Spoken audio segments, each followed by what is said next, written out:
Hi there, you're listening to Unnatural Selection, the show about newsy type stuff and things. My name is George. My name is Adam. And with our powers, we are 2/3 of the unmatched power of Unnatural Selection. Make sure you visit us at our salubrious home on the web, unnaturalshow.com. It's a podcast about the news that I swear to God was once funny. I mean, the news was absurd 10 years ago. You're like, the news was better. Oh, yeah, it was less. It was more like these crazy sovereign citizens. It's crazy. That's nuts. Yeah, and now the sovereign Now citizens are like running the government, so it's not like super chill, is it? It was like more fool us really for being like, haha, let's laugh at these people, and those people were like, let's get organized and build super PACs, and now they run stuff.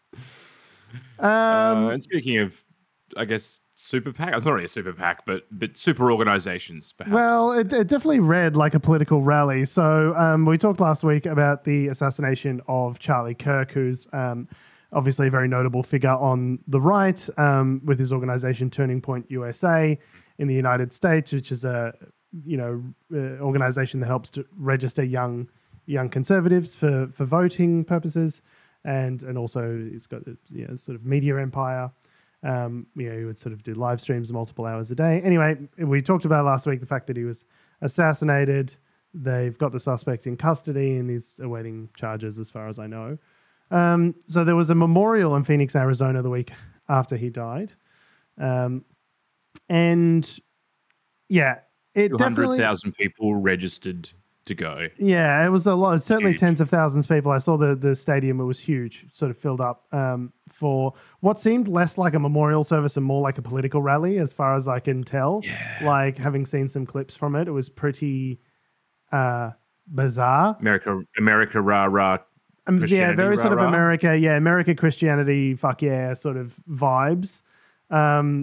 Which, like, it didn't feel overly kind of like respectful. It didn't feel like a funeral. There was like fireworks. There was like, as soon as you get the guys with the bagpipes out and the home of the brave, like all of that sort of stuff, it felt more like a football game than a memorial. But I guess that's just how America rolls now. Like, I'll play a quick clip from the just to give you a taste of what it was like.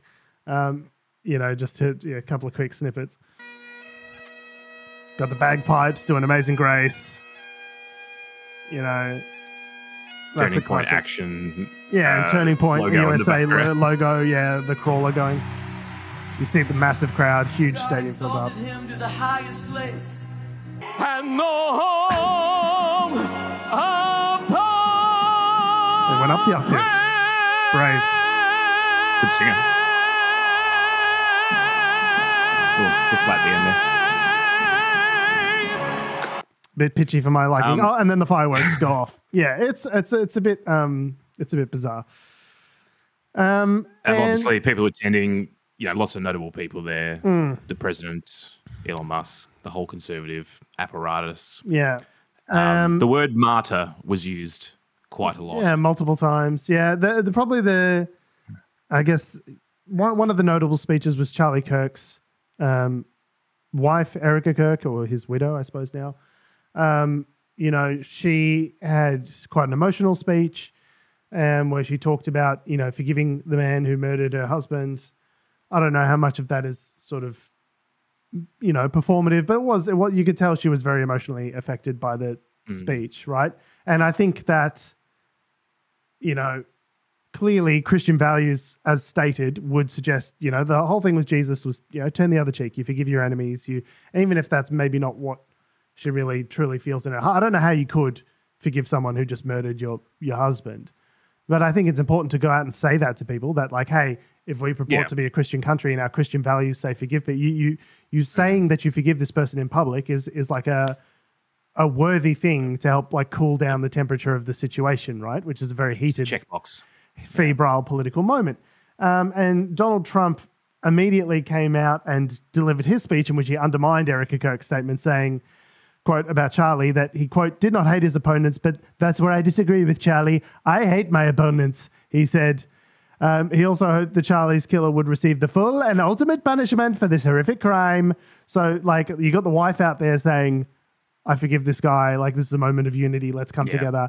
And Donald Trump immediately coming out afterwards going, and they clap her. The audience claps her. Yay, forgiveness, good Christian values. And then Trump comes out and goes, fuck that guy. And they're all like, yeah. They're also like the same people are applauding both statements. Like, the whole thing is just so fucking bizarre. It's one of the I guess quirks of the current Republican movement in that, you know, Donald Trump is boosted by this conservative Christian block of the Republican voter base, right? And he is seen as the sort of, you know, the second coming of not Christ, but like, you know, the second coming of I guess enabling the Christian There was re-enabling the Christian values through the state. An animating force of Christian theocratic values. But he himself as an avatar is just so contradictory to any of those values. Yeah. Like, this is a guy who was like famously, you know, cheated on his wives, had a bunch of wives, like is famously like an immoral person. And they're like, this guy's the savior. We often complain that people can't hold two ideas or three ideas in their head at the same time, but I guess the Republicans are kind of doing it. This is an element where I'm reluctant to give them credit for complexity. There were other speeches as well, such as Tucker Carlson. The strangest speech has got to be from Tucker Carlson here, which just feels plain disrespectful to me in the context of Charlie Kirk's assassination, where he seems to compare Kirk to Jesus, I guess, as in Jesus Christ. So, the very same. So here's Tucker Carlson saying some strange words at the memorial. And it actually reminds me of my favorite story ever.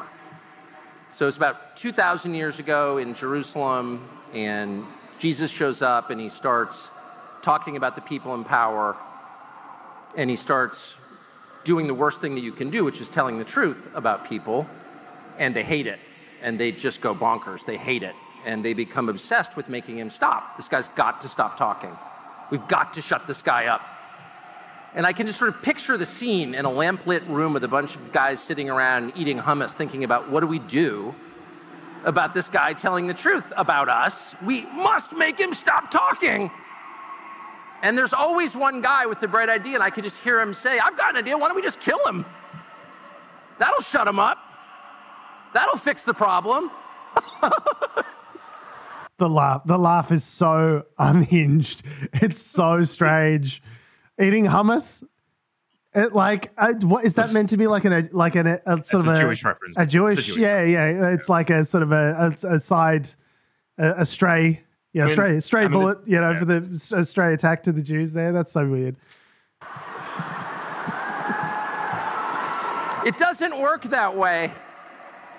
It doesn't work that way. Everything is inverted, and the Beatitudes tell it, I think, the most crisply. Everything is sort of the opposite of what you think it's going to be. Blessed are those who mourn, for they will be comforted. That is true, and you can feel it here. The thing about Charlie's message, I've thought a lot about it, and I'm trying not to be emotional because in addition to everything else, he was a wonderful man and a decent man and one of those rare people you meet who you just groove with in conversation and have these very intense conversations that you don't stop thinking about, which is my experience with him.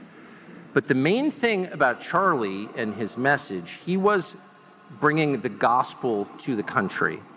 He was doing the thing that the people in charge hate most, which is calling for them to repent. So how is Charlie's message different? And Charlie was a political person who was deeply interested in coalition building and in getting the right people in office because he knew that vast improvements are possible politically. But he also knew that politics is not the final answer. It can't answer the deepest questions, actually. That the only real solution is Jesus. Yeah.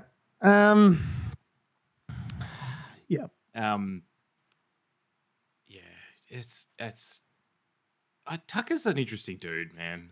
They're all such freaks, man. They're all such fucking weirdos. There are points where it's like Tucker speaks so there are elements of every speech which go from unhinged to like deeply resonant to that's a bit autocratic or like it's a journey. Do you know what I mean? Every time he speaks, A roller I coaster. still can't forget the Daddy's Home for Raw. Yeah, Daddy's home to give everyone a spanking. Yeah, that's It's just like, and then every now and then he'll say something on Gaza, and I'll be like, he's right. He's 100% right. I hate this timeline where once a quarter I'm forced to agree with fucking Tucker Carlson. I hate it. I hate this timeline. But in that particular speech, he's talking about the people in charge. I'm like, but the Republican Party. But your guys are the ones in charge. People in charge. Yeah, I don't know. Was that like a kind of like, I don't know.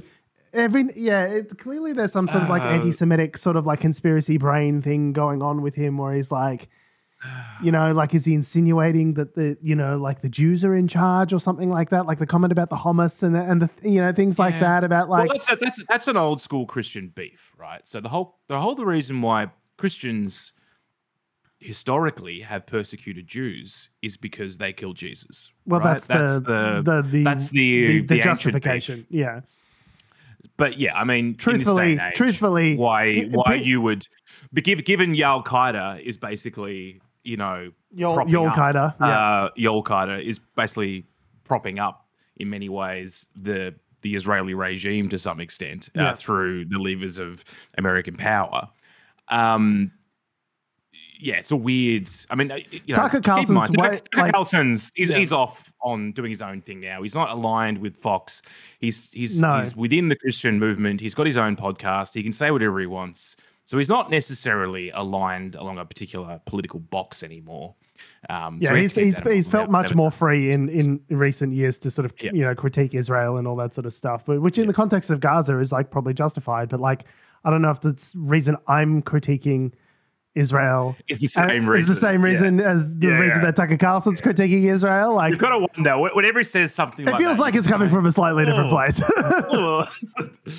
But it is. Yeah, it was an interesting event to sort of hear the news from and to sort of see, because it gained worldwide coverage. Yeah, and look, it's interesting as well because in Australia we're kind of. Maybe it's just because I watch too much SBS and too much ABC, but like Charlie Kirk really was not a mainstream headline act in terms of his messaging here in Australia. In Australia, no. And probably parts of the UK as well. So he's a very American-centric The reason figure. I'd even seen him is only around in the context of like Cambridge debates and things like that, which I'd seen some of, and I think I'd seen him in one of them sort of thing. So that's in Australia, not as much of a mainstream figure as whatever, like Ben Shapiro or those sorts of characters, right? Mainstream conservative. I say mainstream, but like far right mainstream. You know what I mean? Yeah.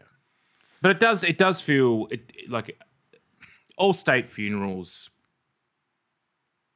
tend to have elements of the state within them, right? That's the whole concept of it. It just seemed more like a rally to me. Like it didn't seem like it didn't feel very reverent. An odd vibe. But weird vibes. It's the kind of thing you see.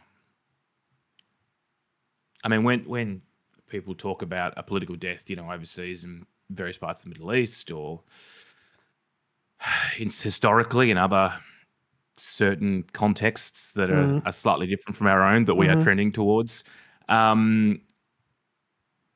It is. It's the kind of thing that that dystopian fiction writers write about, where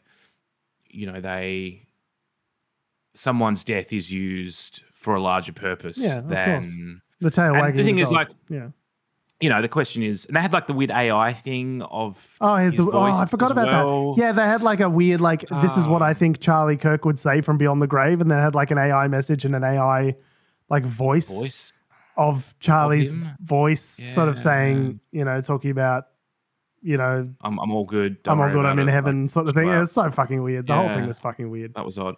So it's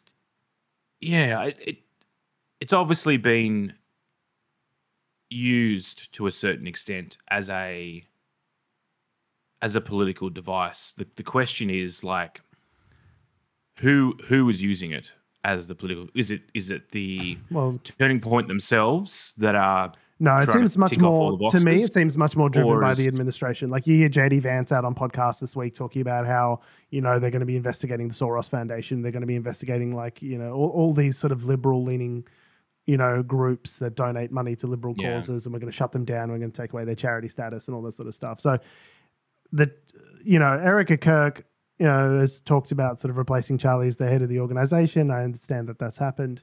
So they want to continue their message and what they've been doing. But the way it's been for sure. Weaponized has definitely been from the administration perspective. That's how it seems to me. It's like as an event producer, like I always look at this through like what's going on with the event management of this thing. And it's almost like everyone got the run sheet and everyone had to have their sort of like half an hour block or whatever. Yeah, we got to appease all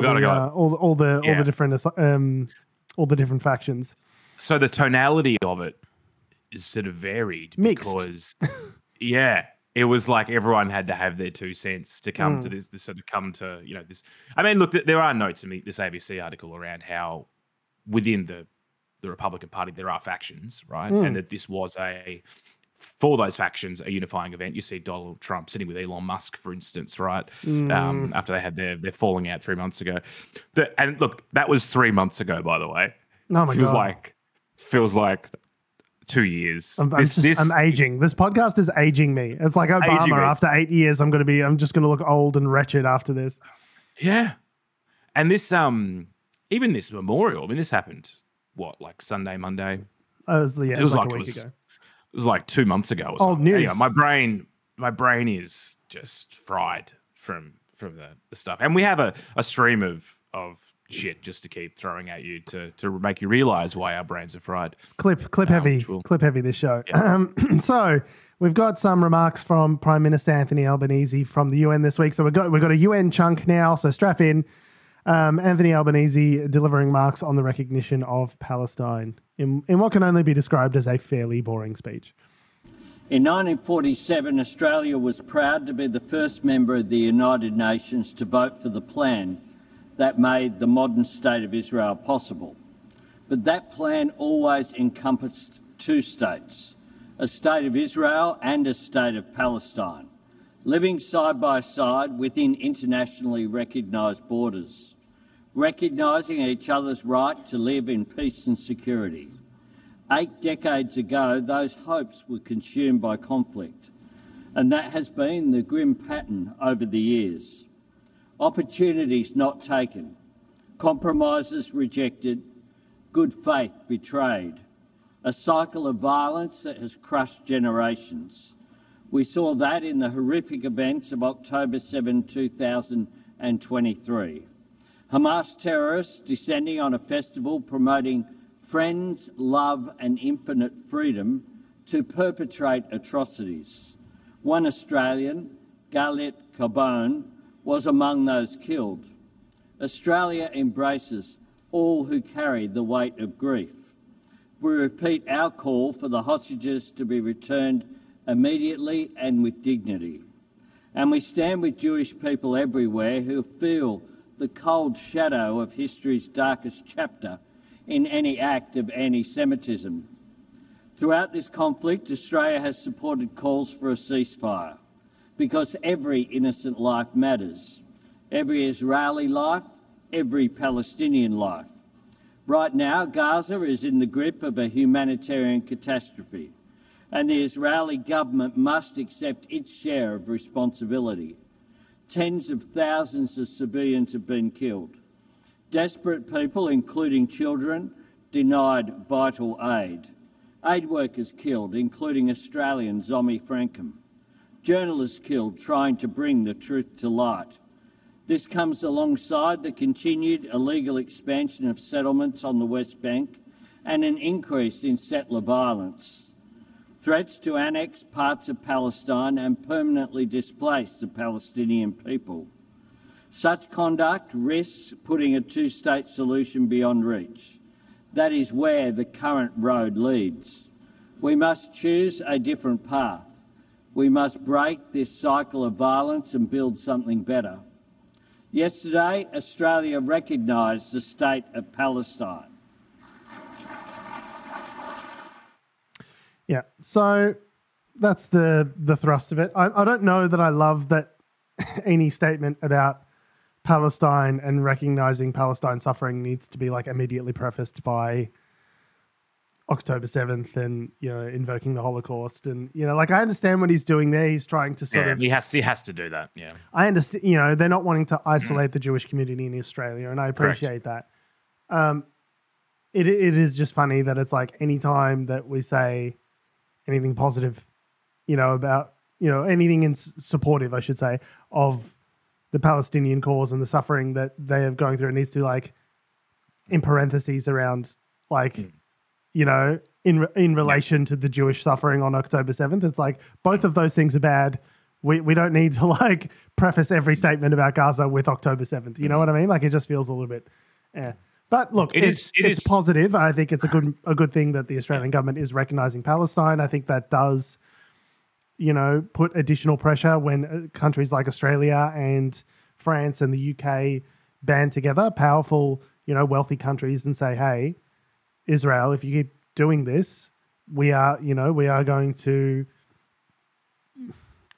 recognize. It's largely symbolic because it really doesn't change the nature of the conflict on the ground. But at least it's something. It's a break from what has been, decades of history in terms of, more or less blindly supporting Israel. So I think that's positive. Does it change much on the ground? No, probably not. If anything, it's spurred. It's too late, Israelis, by the way, as well. It's they've announced additional annexations on the West Bank and things like that in response. Yeah. So, they should have been done, a decade or two ago. And to do so and to recognize Palestinian statehood to, almost as a response to Israeli violence seems like almost, it's like, it shouldn't be seen as a punishment to the Israelis as much as it is just like recognizing the humanity of the Palestinians, which is like well overdue. It's like it shouldn't be, a stick for the Israelis the way it's anyway. But like, they haven't done it out of the goodness of their heart. They've done it because one, political pressure in Australia has ramped up. Secondly, the conflict is drawn on for so long now that it's like, it's like how could you continue without doing this? You have to do something. It is a genocide. We have to do something. Yeah. So, Tom, our third member of this podcast, was calling for this, a year and a half ago. Would it have been different if it happened then? Potentially, because to a certain extent, the situation on the ground for the Palestinian people would have been slightly better. Not great still. Because I think it would have been more impactful for us to stop any two-way military trade that we've got going with Israel and refuse to supply them. I don't think here in Australia, bomber bay doors, I think would have been more impactful, to do that 2 years ago, which we're obliged to do under international law. This is something I learned reading the genocide report that from much the UN. Stuff to them. But it's not Adam, materially impactful. It's irrelevant. We and every other signatory to the UN Convention on Human Rights is obliged under international law when they suspect that another country might be performing genocide to cease all support. Sure. We are obliged under international law to do that. Australia and every other country in the world that's a signatory. So it's not a question of Let's do it. Should but we what or I'm shouldn't saying we? is Like, it's not going to... We're obliged to, and we should have done it fucking 2 years ago, is my point. We can do it. My point being is that it won't... That would have less impact than what this has done in terms of Israeli... Yeah, see, I don't know about that, because this doesn't change the facts on the facts on the ground. This doesn't dissuade anyone. It makes Israel look but what I'm saying is that just changing our meager weapons contracts or weapons parts contracts with Israel, that would also have no effect on the ground. I think this is a purely symbolic gesture, whereas that is at least a practical gesture. So both of them aren't going to do much. One's going to do more than the other. Like, aside from Israel getting upset about Hamas aren't shooting down F-35s. Like, it's not like they have to replace those parts very much. No, but it's more about making it more difficult for them to do what they're doing. Obviously, America is in the position to actually have any meaningful sway over whether the Israelis continue their campaign in Gaza. But if every other country in the world, makes the same kind of effort and, it disrupts their supply chain to the extent to which they can't conduct military interventions as easily, then that might be meaningful. Is that it's coalition, it's coalition building, which I guess this has kind of happened in this case, but it's again with a symbolic gesture. Netanyahu took this because there wasn't just us, by the way. So we're talking. There was like a whole group of countries that recognized Palestine. Yeah, and Netanyahu took it well. Yeah, really chilled out, really relaxed. No, so they were pretty upset, and we'll cut to Netanyahu's speech at the UN in a minute. But something I wanted to touch on first is that Susan Ley has reminded everyone that she still exists, and has written to Republicans in the United States vowing to revoke this Palestinian recognition that Anthony Albanese has announced. So there was some discussions that she had with the Israeli Foreign Minister, Gideon Saar, last week, where she expressed her, quote, disappointment at this break with bipartisanship, unquote, with Labour on the issue of recognition, and to reiterate the coalition's position. Mr. Saar said he expressed Israel's appreciation for her position and the promise to reverse the decision if they should come back to power, the coalition. He also invited Ms. Ley to visit Israel. Now, in case you're wondering, I mean, I suppose it's all fair game for Susan Ley to say the coalition's position on this is different. They've identified a Labour wedge and they're going after it, which is what an opposition is there for. That's what they're supposed to do. But to conduct diplomacy behind the back of your own government is not a thing that is done. You don't, as an opposition leader, conduct your own diplomacy with foreign nationals. That's called a foreign influence operation. Making promises behind your government's back for when you get in power. Not publicly, I guess. It's pretty weird. I'm sure it happens. I'm sure it happens behind closed doors anyway. If you imagine members of Congress would be talking to like our members of Parliament, I'm sure. Yeah, but making like foreign policy promises, like she's just done here to the foreign minister of Israel in writing and then publicizing it. Yeah, that's pretty fucking weird. I can understand having maybe having a conversation, but this is like having basically publicly undermining the Australian government, and the Israeli government is happy to do that, it seems, and to lend its voice to that in advance of its agenda. It just seems super weird to me. I don't know why more people aren't talking about this. Like, it seems incredibly inappropriate for Susan Ley. It's just not how it is done, Susan. Perhaps you're new to this whole being in charge of the opposition thing, but that's not how you don't back channel fucking foreign policy with other governments in case you get in. Like, that's not on. They'll do anything to get back some of these blue ribbon Victorian seats in the inner east of Melbourne. So this is obviously one of those things, which, it is odd and it's weird. I look, whether or not Susan Ley, I've kind of got a soft spot for her because she's just in a shit position. The coalition's cooked. Yeah, well, I mean, just because, it's not our fault she has to eat a shit sandwich. Andrew Hastie attacking you from one side. Waiting in the wings, You've got, obviously the whole Jacinta Price thing. You've got, the Israeli lobbyist element probably throwing their weight behind the Liberal Party, and then the various constituencies telling Susan Ley, well, we've got to do this, and she's there trying. And then there's also the fact that they're also trying to have got this coalition with the Nationals, which they fell out with. Now they're back together with. So yeah, it's a shit. I'm just saying she's got the worst job in politics right now. That's all I'm saying. Them's the breaks. So Susan, I'm sorry. This is what she wanted to be leader of. Is this her personal choice, or is she just going, I'm just going to do it because this is my... Do you know what I mean? I wonder how much of it's her. It is a good wedge against Labour. As you mentioned, those inner city, blue ribbon seats. There are communities that I can think of, like the seat of Goldstein in Melbourne's inner east, which have large Jewish populations. Like, I see the strategy. Like, I understand why she's doing it. You could still...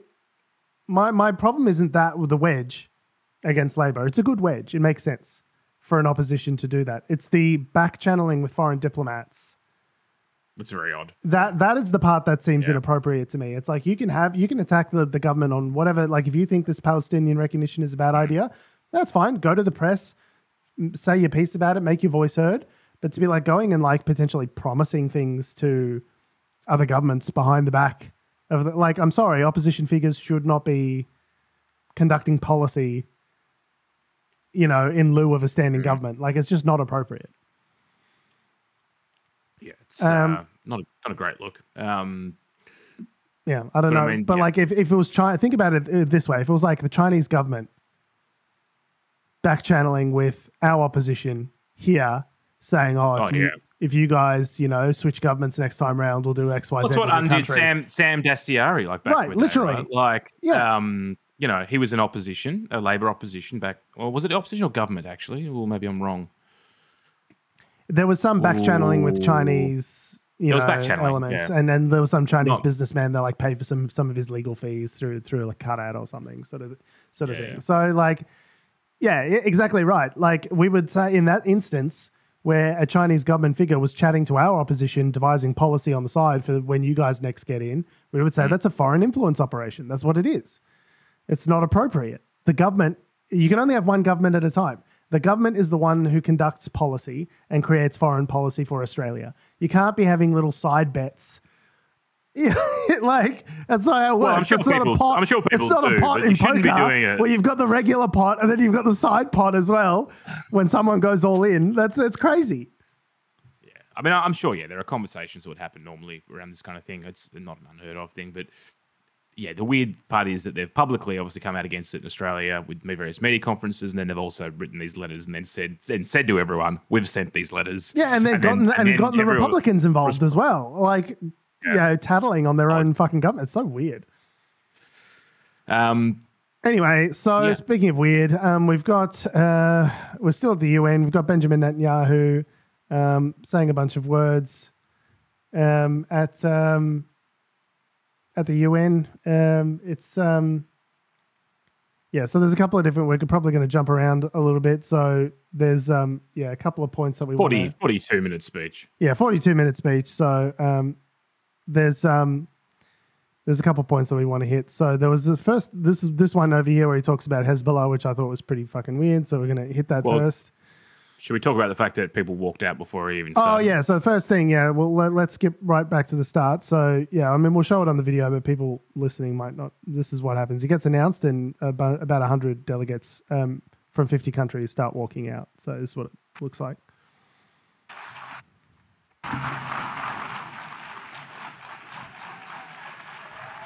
So he's announced, he's up at the podium, and then all these delegates start walking out. Order in the hall. Please, order in the hall.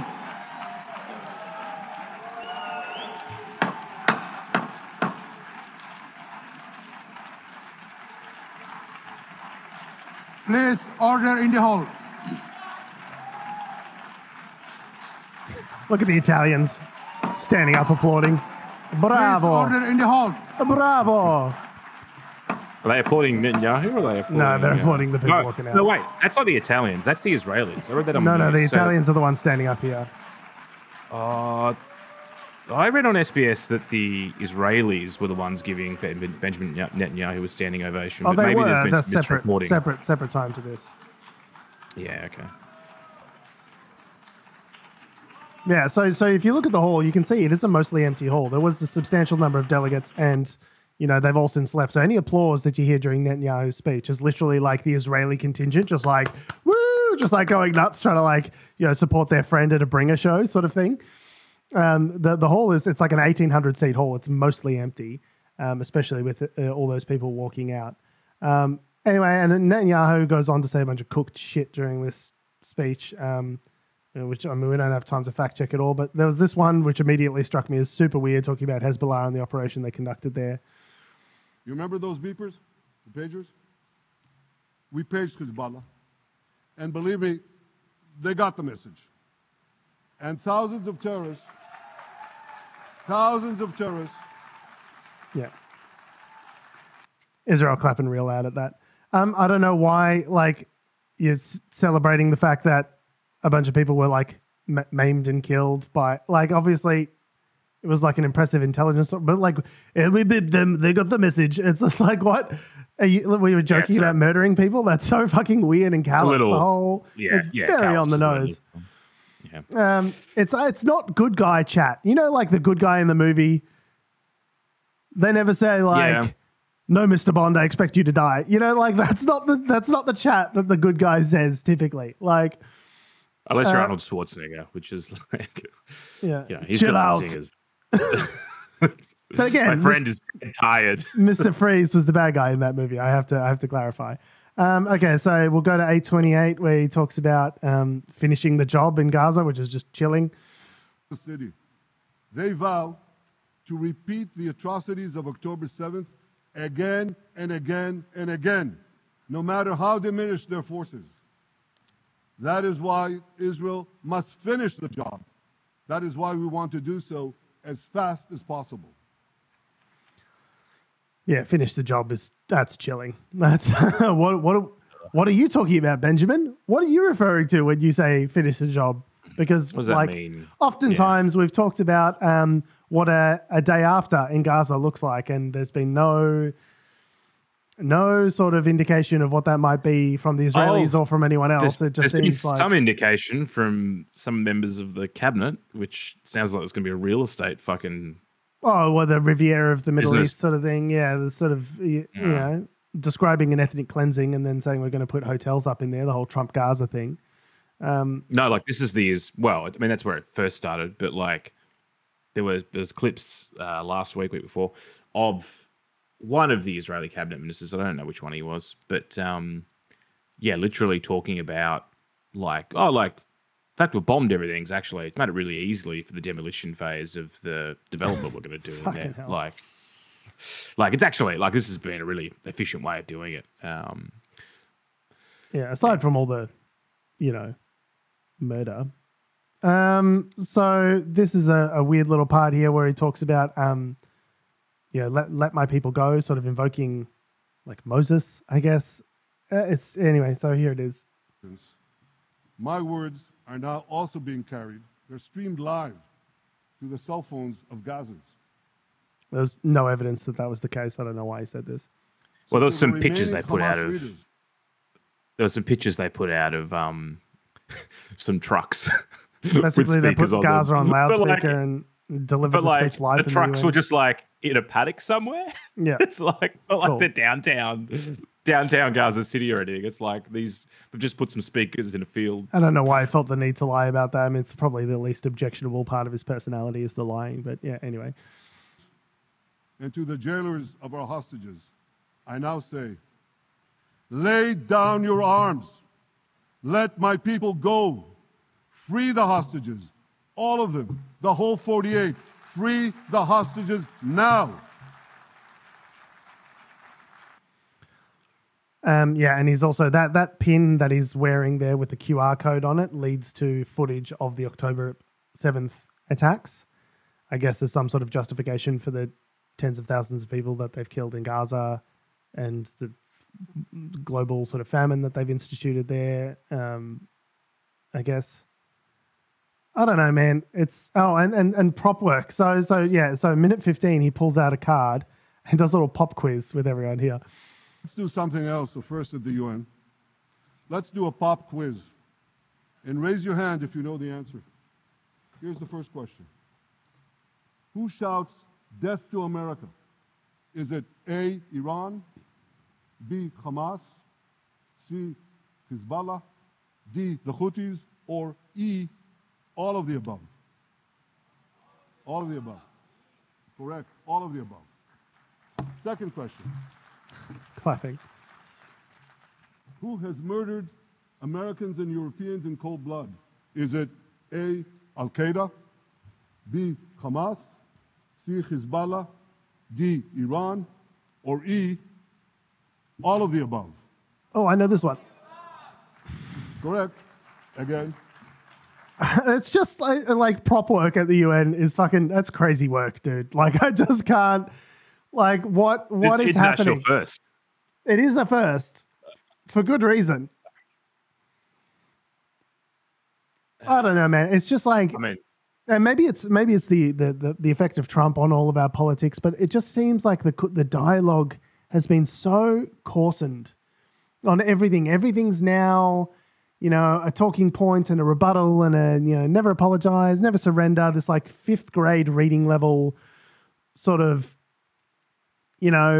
discourse that's infected our politics. I remember when you would hear, growing up, you would hear speeches from the UN in the 90s and early 2000s. It'd be all about, expanding the reach of democracy and, appealing to the better angels of our nature and, trying to address sustainable development goals and trying to improve the world and make the world a better place. It wasn't just like a launching off point for people's grievances with like a 3rd grade reading level. Like it's gotten so, global politics has gotten so fucking gross and childish lately. Like, I mean, you expect nothing better out of Netanyahu. Like, you really don't. The guy's pretty, pretty gross. But it's just like, I don't know, man. It's very bold faced. It's very masks off. Like, he had a massive go at Australia.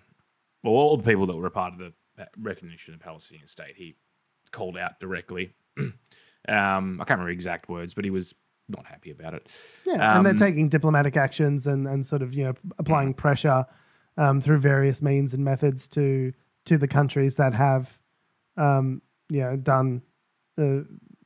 executed the Palestinian recognition amendment or whatever it was. Like, so much of politics at the moment just feels like grievance based. I really do think that's in no small part to do with Trump. And here's the man, the myth, the legend. The man, the myth. Oh, if only he were just a legend. Donald Trump also spoke at the UN this week, basically just to give him a good, talking to, read him the riot act, basically. So calling them all shithole countries, basically. This is indeed the golden age of America. What is the purpose of the United Nations? The UN has such tremendous potential. I've always said it. It has such tremendous, tremendous potential, but it's not even coming close to living up to that potential. All I got from the United Nations was an escalator that on the way up stopped right in the middle. If the First Lady wasn't in great shape, she would have fallen, but she's in great shape. We're both in good shape. We both stood. And then a teleprompter that didn't work. The number one political issue of our time, the crisis of uncontrolled migration. It's uncontrolled. Your countries are being ruined. It's time to end the failed experiment of open borders. You have to end it now. Let's see, I can tell you. I'm really good at this stuff. Your countries are going to hell. China and India are the primary funders of the ongoing war by continuing to purchase Russian oil. They're funding the war against themselves. Who the hell ever heard of that one? In the event that Russia is not ready to make a deal to end the war, then the United States is fully prepared to impose a very strong round of powerful tariffs. I have also been deeply engaged in seeking a ceasefire in Gaza. Have to get that done. Have to get it done. Unfortunately, Hamas has repeatedly rejected reasonable offers to make peace. Now, as if to encourage continued conflict, some of this body is seeking to unilaterally recognize a Palestinian state. The rewards would be too great for Hamas terrorists for their atrocities. This would be a reward for these horrible atrocities. So those are literally like Israeli, government talking points that, what about the hostages and what about October 7th? And it's going to be a reward for Hamas if you recognize the Palestinian state. Obviously, as part of that recognition, the Australian government said that it was the Palestinian Authority that they were recognizing, not Hamas, and that Hamas couldn't play any sort of part in a Palestinian state going forward, and that they would need to disarm, as part of that recognition. They're not rewarding Hamas is the point. None of these states that are recognizing Palestine are rewarding Hamas. It's not part of the structure of what they're doing, right? So, and just like the audacity to go to the UN and just like tell them, and the whole escalator thing was so weird. It was like a whole firestorm on Fox News for like days afterwards. Like, who stopped the escalator? Was it malicious? They need to be investigated. And like, you know, Carolyn Levitt saying she's going to like personally handle, you know, figuring out who did this. And then like Jesse Waters said the UN needed to be bombed. Like the whole, like Fox News is just fucking crazy, man. Like it's just nuts. I was just trying. I think there was some news about that as to who actually did stop it, but I can't remember. Well, there was something about how, like, someone tweeted a joke about how someone should stop the escalators and force Trump to like walk up them, but it was like one of his cameramen had gone ahead of him and like accidentally tripped the escalator safety thing, and so that's why it stopped. And so, but like to go and like bring it up at your speech at the UN. Because his teleprompter wasn't working. It was, oh my god! He was just extemporizing. Yeah, he was just free, you know, free associating. It's just so weird, man. This guy sucks. He sucks so bad. I hate him so much. I do resonate with the point that the UN isn't particularly effective. But the reason, Adam, not wrong. The reason the UN is effective. Okay, you want to fucking talk about it? Let's talk about it. We're going into UN fucking structure here. I'm sure both of our listeners are thrilled with this.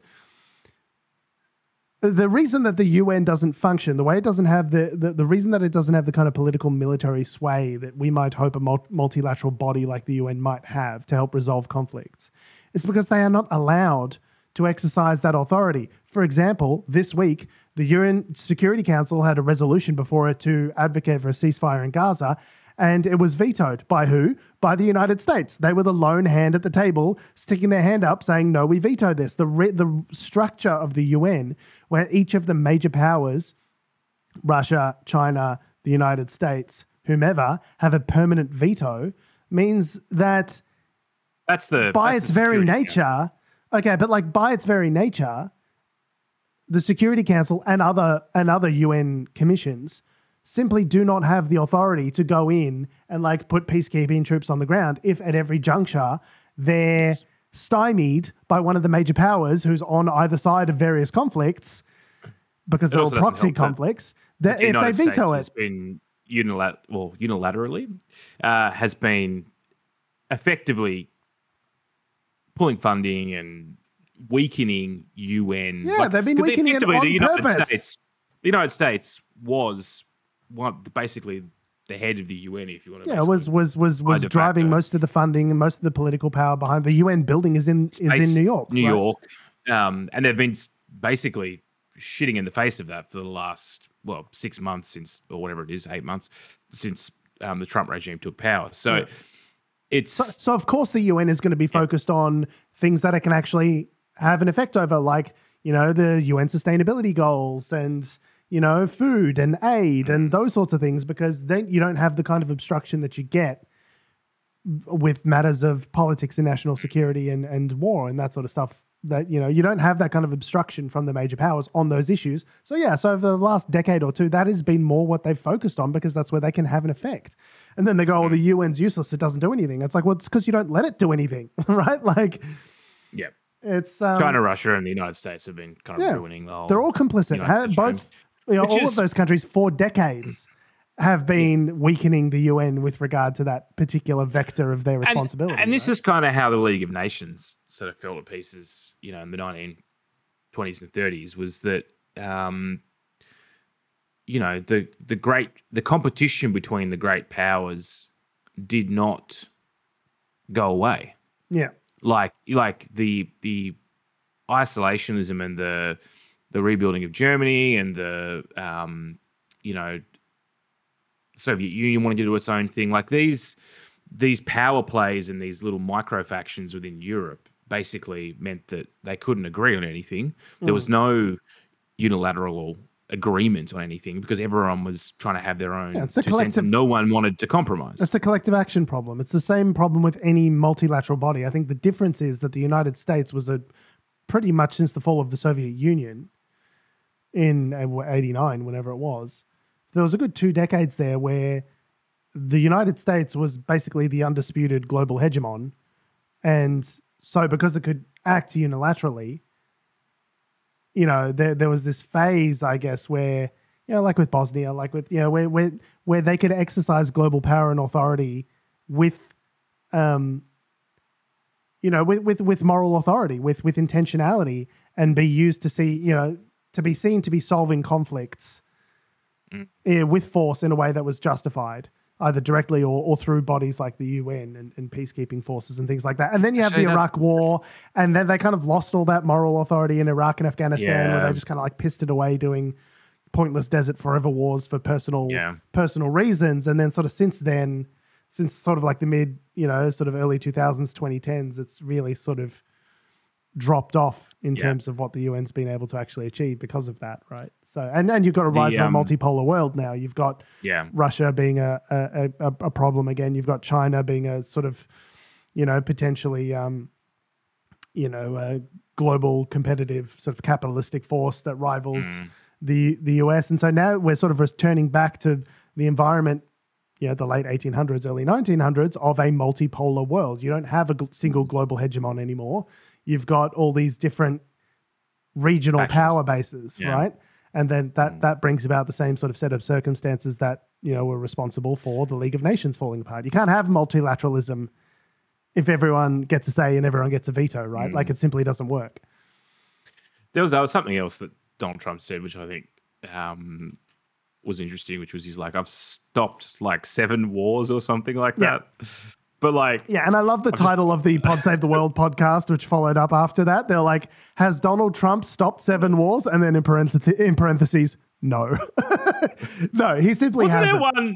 Wasn't there one that he was counting between something like Cambodia and Albania or something like some ridiculous conflict that never happened? It was talking about, I think he said Azerbaijan, but he meant Albania or something. Yeah. So it was like, they basically in this podcast, they sort of go through the claims that he's made. And it's like, some of them were like a framework for a deal, but like no deal's actually been done. Like Armenia and Azerbaijan. Armenia and Azerbaijan, as opposed to Azerbaijan. Yeah, it was, the whole thing was just like delusional. And obviously this is in aid of his effort to procure a Nobel Peace Prize. He's just like counting every conflict that he's like had a phone call with someone about, and then counting it as having stopped a war. But meanwhile, the war in Gaza, the war in Ukraine, which he said he was going to solve in 24 hours. Obviously, those are still remain ongoing.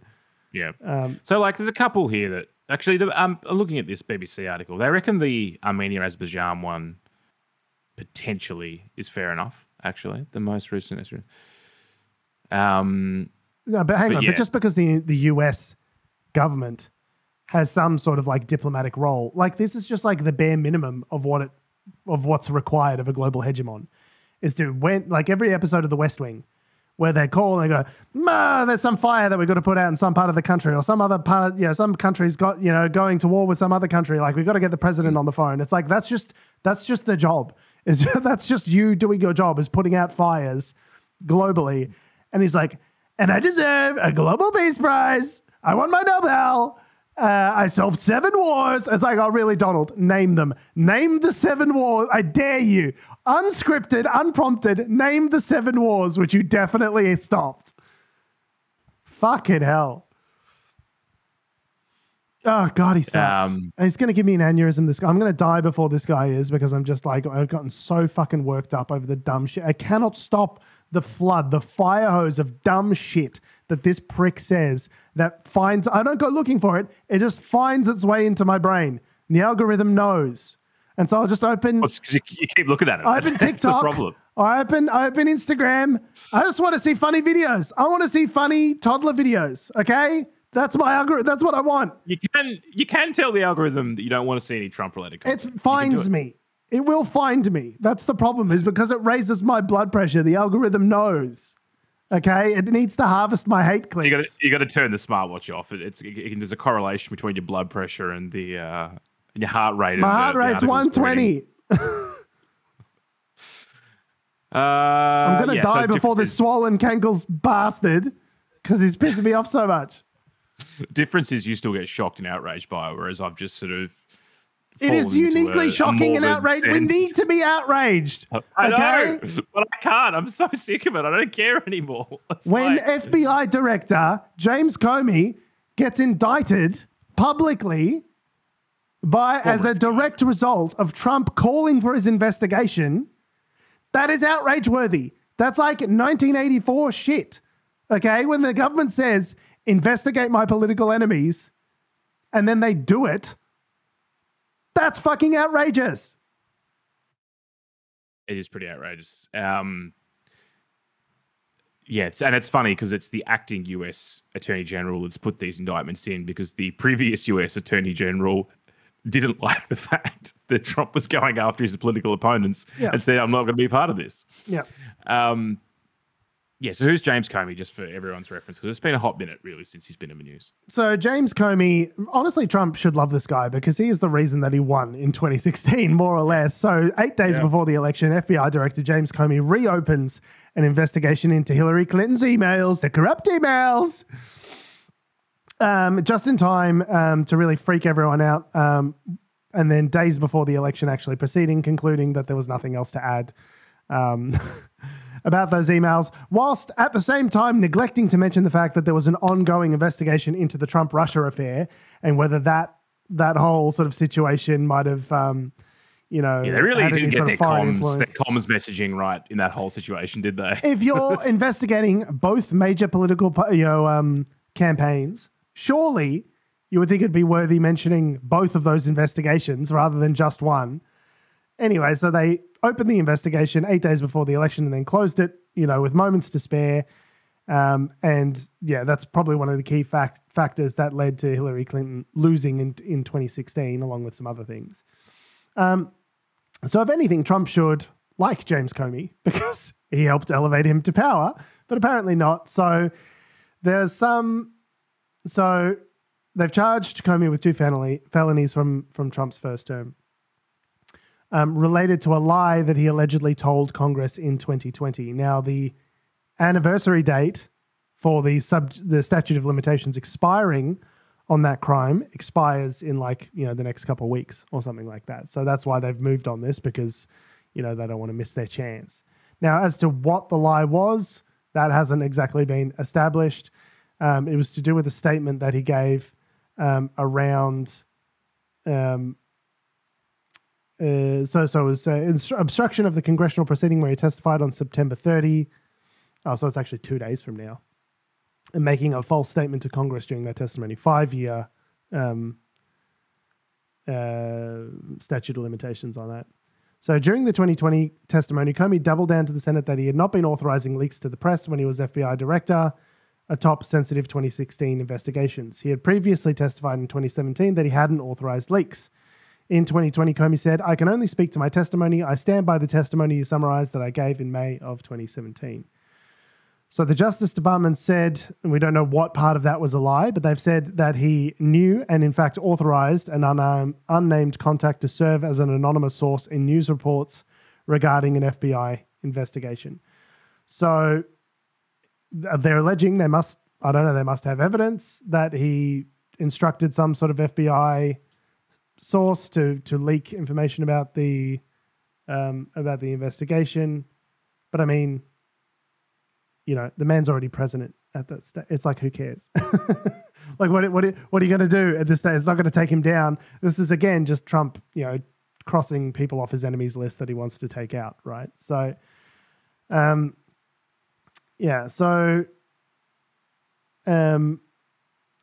for instance, the person Comey allegedly authorized to leak about the investigation is only called Person 3 in the court documents. So we don't know which investigation or which person or any of that sort of stuff. But there's the details aren't incredibly specific. We just know that it was 14 out of 23 or something voted. You're saying for the indictment for the grand jury. For the grand jury, yeah. Yeah, but the grand jury, the saying is they're thinking of. Do you have probable cause? Yeah, so a grand jury is the first stage. Basically, it's like a jury. You get all the people in the room. The prosecution presents their case. The defense is not there. They can't give their own accounting or defend against any of the charges. And basically, it's a recommendation to indict. Do you think there is probable cause for us to keep pursuing these charges against this person? And the thing with grand juries is because of that setup, there's the saying that a grand jury would indict a ham sandwich because because there's no opposition there to say anything else. So like the jury only gets the prosecution's version of the argument, and so they almost always indict. The problem is more just that they're pursuing a former FBI director for being a political enemy of Donald Trump. Incredibly concerning, incredibly chilling. The kind of behavior that you see in, tin pot dictatorship regimes, You're an enemy of Stalin. You've been accused of high crimes and misdemeanors. You're going to get taken out back and shot, sort of thing, right? I mean, if you want to flash forward, I don't know, 10 years, 12 years, look at what Erdogan's doing. After Donald Trump's fifth term. Yeah. Look at what Erdogan's doing in Turkey. Yeah. Right. So he's a democratically elected president, but he nominally democratically elected. Remove, and what Putin's done in Russia, right? This is what you do. You eliminate your enemies, basically. You weaken the media. You get rid of critics like Jimmy Kimmel, who was restored to air this week. You get rid of. You weaken the media. You weaken the legal system. You go after the judges. Anyone impartial that might be able to check your power or hold you to account. You install your own people in there. Like this is what I hate to say. It's the 50th time we've said authoritarian playbook on the show. Ding, ding, ding. Authoritarian playbook. Balloons drop from the ceiling. We got him. But that's what it is.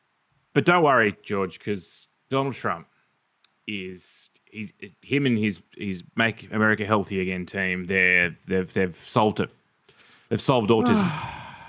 Yeah.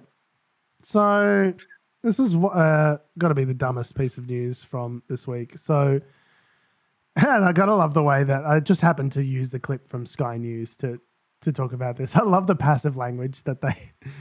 So the title of this video is Trump makes announcement on autism and links condition to paracetamol. He does do that, Sky News. Of course, it's complete horseshit. But they failed to mention that. They just verbatim say what the thing is. But yeah, so here's Donald Trump talking about his announcement on autism and Sidamina ding dong. So here we go. The most alarming public health developments in history. There's never been anything like this. Just a few decades ago, 1 in 10,000 children had autism. So that's not a long time. And I've always heard, they say a few, but I think it's a lot less time than that. It used to be 1 in 20,000, then 1 in 10,000. And I would say that's probably 18 years ago. And now it's 1 in 31, but in some areas it's much worse than that, if you can believe it. 1 in 31. And I gave numbers yesterday. For boys, it's 1 in 12. I was told that's in California, where they have for some reason, a more severe problem. The Californians are more autistic. I don't know what fucking weird point he's trying to make there, but so as far as I'm aware, those numbers are correct around the 1 in 31. But the New York Times did some great reporting on this week, where they talked about the diagnosis. The diagnosis criteria, the diagnostic criteria has changed massively from what it was 30 years ago to what it was today. Autism is recognized as a spectrum disorder. It wasn't back then. Right. It was autism back in the 80s was your kids banging their head against a brick wall. Yeah, nonverbal. That's the sort of person that was described as having autism. Now we've got a much wider recognition of the autism spectrum. We've also got better diagnostic criteria. There's people that they used to talk about Asperger's isn't a thing anymore. Right, it's part of autism spectrum disorder, right? Yeah. So it's like all of these things that were, separate from autism are now being included, and we've got a much better understanding of neurodiversity. And it's the similar thing with ADHD. People go, oh, everyone's getting diagnosed with ADHD. It's just they're handing out stimulants to anyone who wants them, sort of thing. Like, oh, it's dangerous for your kids. It's like, well, no, but okay, so here we go. I was diagnosed with ADHD at the start of this year, right? And if you backtrack, I'm 34 now. If you backtrack all the way back to when I was a kid and you included me in the stats of were I diagnosed at whatever, 10 or 12, I'm sure that you would see, like if you're taking into account all the adults that are getting diagnosed today and backtrack them to, to when they were kids, I'm sure you wouldn't be seeing as dramatic an uplift as we're seeing, or it's an attributable uplift. Okay. Yeah. So it's like that more would be people an are being interesting stat, actually. correctly what diagnosed. age were you diagnosed at? Right. Like, and look at the dates. That would actually be a really interesting stat. I'd like to see that. We're much more aware of what neurodiversity is now. And so a lot more people are getting diagnosed as adults for these conditions.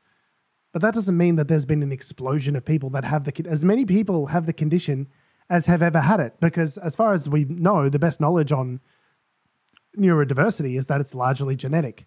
And there may be some other factors at play as well with regards to epigenetics in terms of how those genes are expressed based on their contact with whatever in the environments. There may be some element of that as well. But as far as we know, for the most part, it's largely genetic for ADHD and for autism and other neurological disorders. So to just say, blanketly that the numbers have gone up without any of that additional context is misleading. It makes it sound like we're creating additional autistic children, by, I guess, and his argument is... And California's really... the lefties are incredibly autistic. It's like, what the fuck are you talking about there, dude? Like... Anyway, so he goes on. Are you making a political association with a medical condition? Is that what you're doing, Donald? Yeah, it's just insane. Anyway, so here we go. Here's the especially crazy stuff. But whether it's 1 in 12 or 1 in 31, can you imagine? That's down from 1 in 20,000, then 1 in 10,000. And now we're at the level of 1 in 12 in some cases for boys. 1 in 31 overall. So since 2000, autism rates have surged by much more than 400%. Instead of attacking those who ask questions, everyone should be grateful for those who are trying to get the answers to this complex situation. And the first day all of these great doctors behind me were there, I told them this is what we have to find out. Because when you go from 20,000 to 10,000 and then you go to 12, there's something artificial. They're taking something. And by the way, I think I can say that there are certain groups of people that don't take vaccines and don't take any pills that have no autism. Does that tell you something? That's currently, is that a correct statement, by the way? There are some studies that suggest that, with the Amish, for example. The Amish, yeah. Virtually, I heard none. See, Bobby, is that correct? That thing I just said to the nation? What he says, and he should, but I'm not so careful with what I say.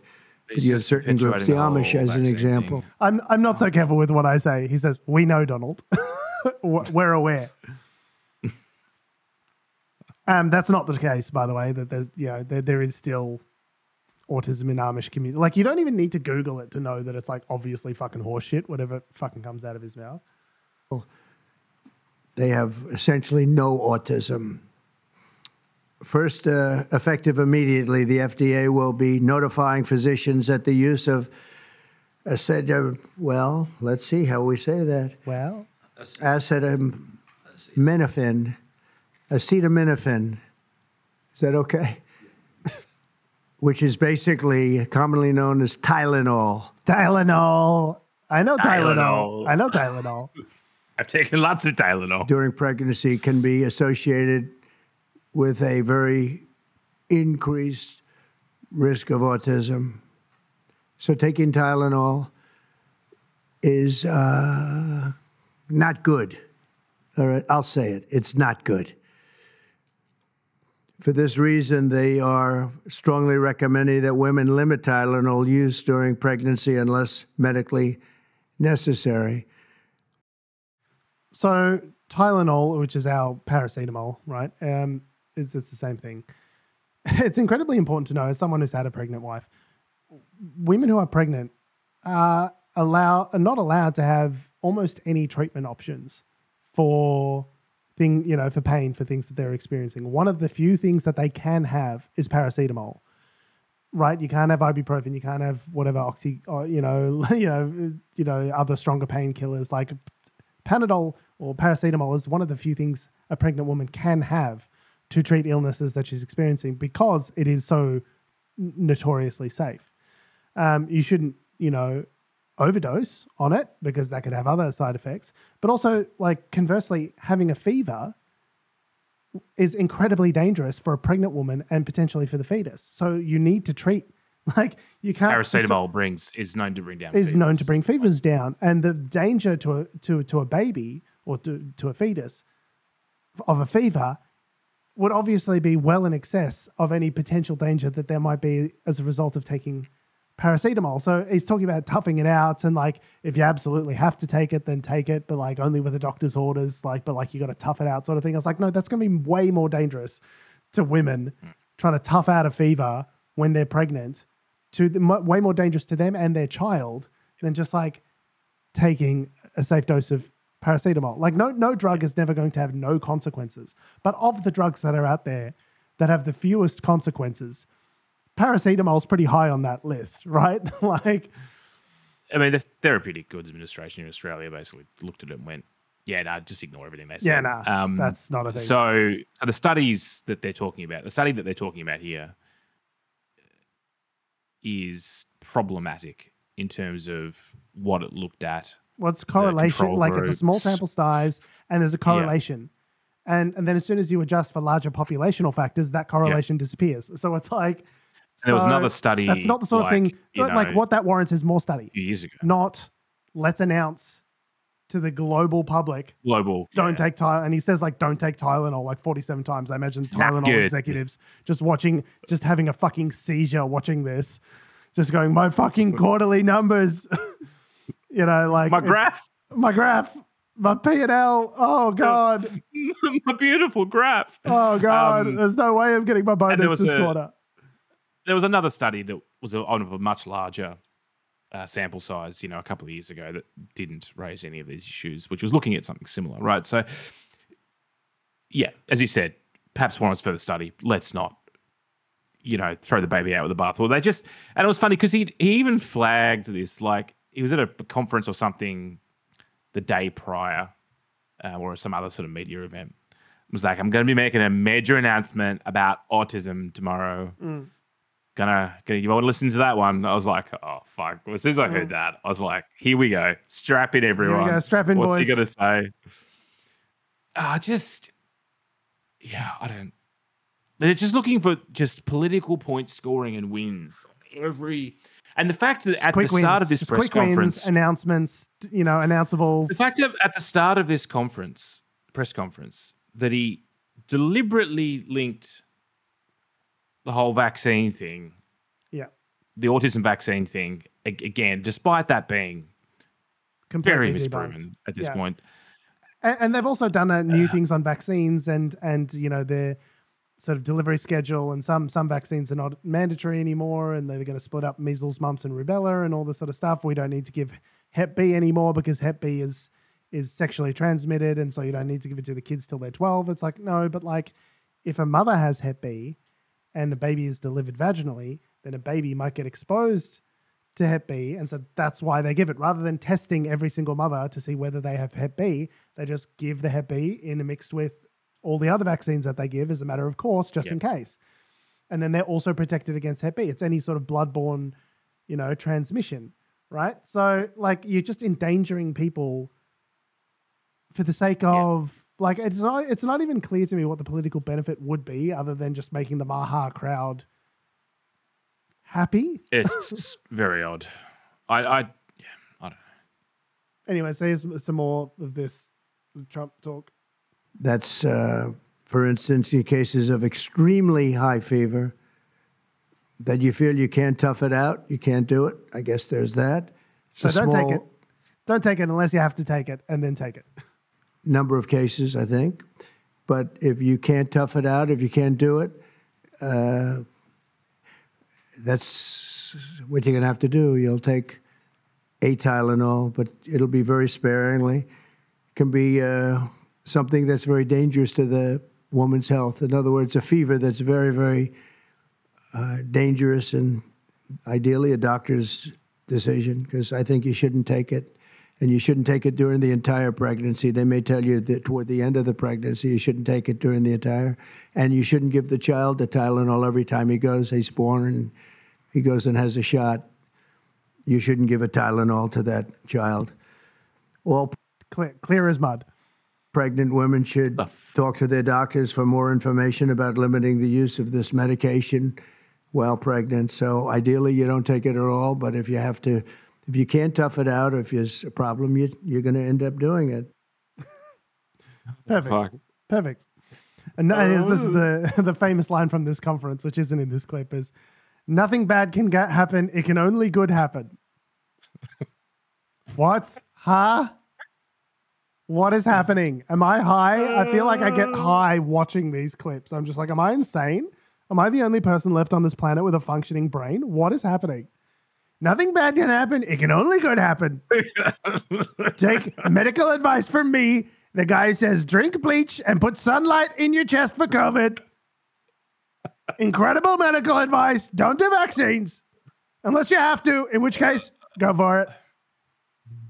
He's always looking for a miracle drug. I remember back in COVID, it was the hydroxy, whatever the fuck it was. Yeah, ivermectin and hydroxychloroquine. Yeah. And he said he was on hydroxychloroquine, if I recall correctly. He was like, I'm on it. I've heard incredible things. And it's like, why? You have the best doctors in the world. Why are you just taking you stuff you heard about on TV like you're an aged pensioner going, ask your doctor if ivermectin's right for you. May cause anal leakage, bowel dropping out your asshole, diarrhea, vomiting.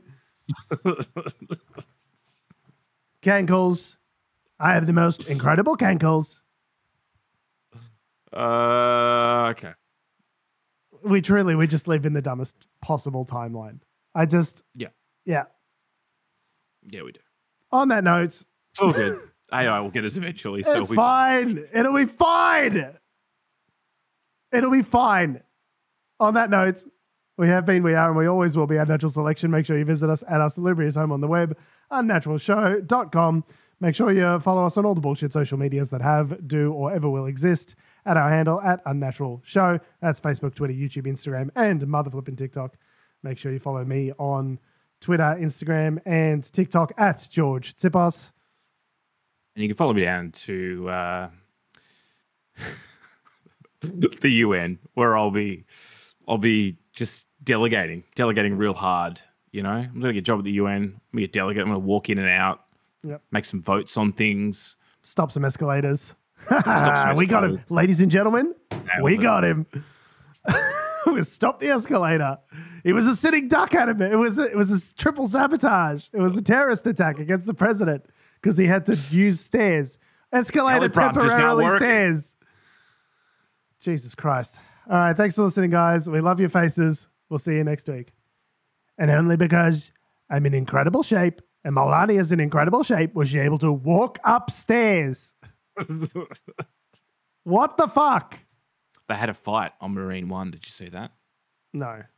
He pointed her finger at her. Mm-hmm. He pointed his finger. His own finger at her. That makes sense. Yeah, not her finger. Yeah. That would be weird. That would be crazy.